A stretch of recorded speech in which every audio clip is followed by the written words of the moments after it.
నమస్తే, welcome to I dream fame book with Kavitha. మనతో పాటుగా ఉన్నారు ఒక సీనియర్ మోస్ట్ యాక్టర్. కేవలం ఆ మాట చెప్తే మాత్రం సరిపోదు. అప్పటి నుంచి పరిచయం ఉన్న వారంతా తనని తెలుగు కమల్ హాసన్గా పిలుస్తుంటారు. At the same time Vithalacharya సినిమాలు, జానపద కళాకారుడు లేకుంటే జానపద హీరో అనగానే కనిపించే రూపం మనతో పాటుగా ఉంది. ఎవరిదో గుర్తుపట్టారు కదా? ఎస్, మనతో పాటుగా ఉన్నారు నరసింహరాజు గారు. సార్ నమస్కారం. నమస్తే అమ్మా. ఎలా ఉన్నారు మీరు? బాగున్నానమ్మా. సో ఇన్నేళ్ల నుంచి, ఆల్మోస్ట్ మీ 50 ఏళ్ళు, అంటే నేను 50 ఏళ్ళు అన్నాను, ఇన్నేళ్ల నుంచి చూస్తూ ఉన్నప్పుడు అదే నరసింహరాజు గారు, అదే విఠలాచార్య సినిమాలో కనిపించినటువంటి ఆర్టిస్ట్, హీరో, జానపద కథానాయకుడు అలాగే ఉన్నారు ఇప్పటిదాకా. మీరు అసలు అలాగే ఎలా ఉన్నావమ్మా? ఇవన్నీ తెలగాయినాయి కదా. కొంచెం నుదురు పెరిగిందేమో, అక్కడ కొద్దిగా ఊడిపోయాయి కానీ జగన్మోహినిలో కూడా ఓన్ హెయిర్ అప్పుడంతా ముందుకుండేది, అది కొంచెం ఇది వెనక్కి వెళ్ళింది అంతే. అలా ఎలా అసలు? అదే కొంచెము మంచి అలవాట్లు ఉండటం వల్ల కొంచెం ఎక్కువ కాలం లైఫ్ ఉంటుందండి. ఏం చేస్తారు? నేను వెజిటేరియన్.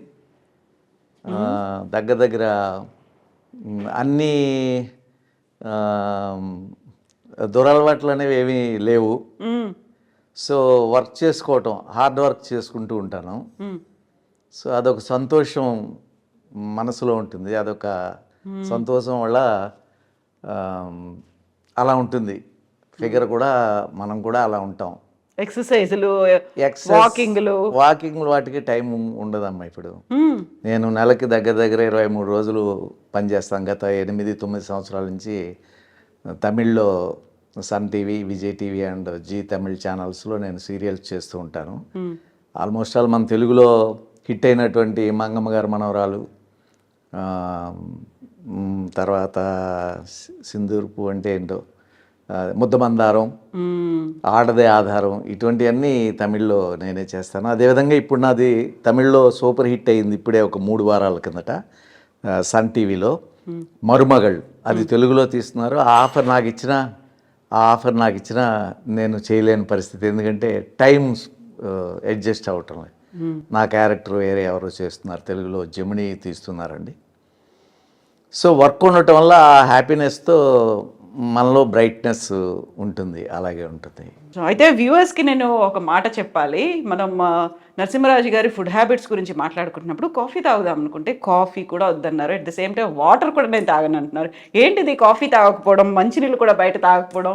ముందు నుంచి బిస్లరీ వాటర్ తాగుతాను. ఇంటి దగ్గర నుంచే షూటింగ్ వెళ్ళేప్పుడు 2 లీటర్స్ పట్టుకెళ్తాను. రోజు 2.5 లీటర్స్ తాగుతాను. అది మినిమం 2.5, మోర్ దాన్ 2.5 తాగాలి ప్రతి వ్యక్తి కూడా.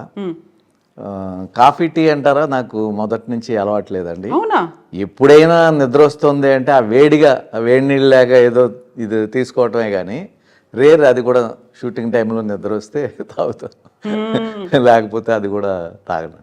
అసలు మామూలుగా మందు తాగే అలవాటు, సిగరెట్ తాగే అలవాటు అసలు అవన్నీ లేవు, ఎప్పుడు నాకు లేవు. ఫిల్మ్ ఇండస్ట్రీలో బోల్డని పార్టీలు అంటారు, లేకుంటే వర్క్ లోడ్ ఎక్కువైపోయింది, స్ట్రెస్ ఎక్కువైపోయింది అనుకున్నప్పుడు నాకు అంత వర్క్ లోడ్ ఎక్కువైపోలేదు, నాకు అంత ఫ్రెండ్షిప్లు లేవు, పార్టీస్కి వెళ్ళే అంత ఫ్రెండ్షిప్ లేదండి నాకు. నేను ఎవరితోని అక్కడికక్కడ షూటింగ్ జరిగేటప్పుడు అక్కడ కలిసినప్పుడు స్నేహంగా ఉండటమే, తర్వాత వారితో కలవటము అవి ఆ టైము ఉండదు. నేను ఎప్పుడు వెళ్ళలేదు ఎవరి దగ్గరికి, ఏ పార్టీ. అదే నాకు మైనస్ కూడా, నా లైఫ్లో మైనస్. ఎందుకంటే పిఆర్, పబ్లిక్ రిలేషన్ లేకపోవటం అనేది ఒక డిసడ్వాంటేజ్ నాకు. సో మనవాడు అని చెప్పుకోవటానికి నాకు ఎవరు లేరు. గుర్తుకొచ్చి 10 మందితో మనం కలిసిమెలిసి ఉంటే అరే మనవాడు ఉన్నాడు కదా, ఆయనకి వేషం ఇవ్వాలి అని అంటారు. కానీ నేను గుర్తురాను, ఎందుకంటే వారితో ఎప్పుడు నేను కలవటము అటువంటిది ఏమీ. తెలుగు ఇండస్ట్రీలో ఉన్నటువంటి ప్రొడ్యూసర్స్ కానీ, డైరెక్టర్స్ కానీ, టెక్నీషియన్స్ కానీ, ఇటువంటి వారితో నేను ఎప్పుడు కలవటము, ఫోన్లు చేయటం ఇటువంటిది ఏమీ లేదండి. ఎవరైనా ఎప్పుడైనా గుర్తుకొస్తే అనుకోకుండా అలా కొంతమంది ఇచ్చేవారు. ఎలా అయితే అంత పెద్దగా క్లోజ్ ఫ్రెండ్స్ అని లేరో అలాగే శత్రువులు కూడా లేరు కదా? శత్రువులు అసలు లేరు నాకు. ఎందుకంటే నేను ఎవరిని ఏమీ అన్ను. ఎదుటి వారిది తప్పు అయినా నేను తప్పులు చేయటం మానవ సహజం. అది ఏదో తెలియక అన్నారు, లేకపోతే తెలియక జరిగింది ఇది అనుకుంటాం. సో అటువైపు మీరు చెప్పినట్టుగా ఇది ఒక బలహీనత అనుకున్నప్పటికీ కూడా శత్రువులు లేకపోవడం అనేది స్ట్రాంగ్నెస్ కదా అక్కడ. తప్పకుండానండి, శత్రువులు ఉండకూడదు. ఎందుకంటే మనం ఈ లోకానికి ఊరికే చూడటానికి వచ్చాం జర్నీలాగా. 50 ఇయర్స్ నుంచి 80 ఇయర్స్ 90 ఇయర్స్ వరకే లైఫ్. అది ఎంతసేపు అయిపోతూనే ఉంటుంది.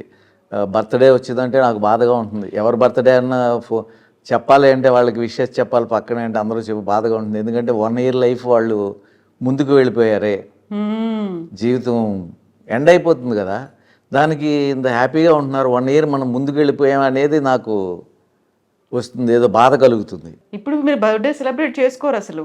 బర్త్డే అసలు చేసుకోండి, ఎవరైనా ఫోన్ చెప్పడం కూడా, విష్ చేస్తే ఎవరికి చెప్పడం కూడా, ఎవరికో కానీ తెలీదు, చాలా మందికి తెలీదు. విష్ చేస్తే తప్పకుండా రిసీవ్ చేసుకుంటానండి. నేను ఆశించను కూడా పెద్ద, అదే ఫీలింగ్ చెప్తున్నాను కదా.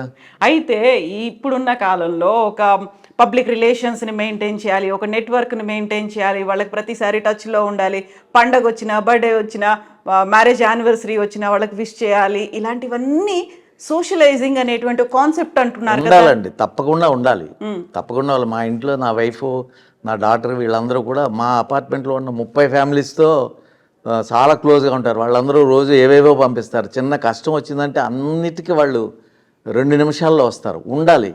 కానీ మరి నా అలవాటు ఏంటంటే ఇప్పుడు నేను వెళుతున్నాను, అది నా అపార్ట్మెంట్ వరకే కేవలం లిమిట్ అయిపోయింది. ఎందుకంటే ఒక 30 ఫ్యామిలీస్ ఉన్నారు, దాంట్లో ఒక 26 ఫ్యామిలీస్ వరకు తప్పకుండా పలకరిస్తారు. ఏ కష్టం వచ్చినా సుఖం వచ్చినా అన్నిటికీ వాళ్ళు ముందు ఉంటారు, మాకంటే ముందు.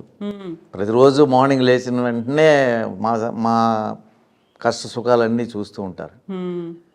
సో అందుకని వారి మీద, అరే మమ్మల్ని ఇంతలా కాపాడుతున్నారే అని వారితో మాత్రమే నాకు అనుబంధం. సో మిగతా దినచర్య, మనకి షూటింగ్లు ఉన్నప్పుడు వాటర్ ఎలాగో మీరు తీసుకెళ్తుంటారు, దాంతోపాటుగా తీసుకునే దాని మీద కూడా వాట్ యు ఈట్ అనేదే కనిపిస్తూ ఉంది కదా. మీరు ఏం తింటారో మీరు అలాగే ఉంటారు అంటారు.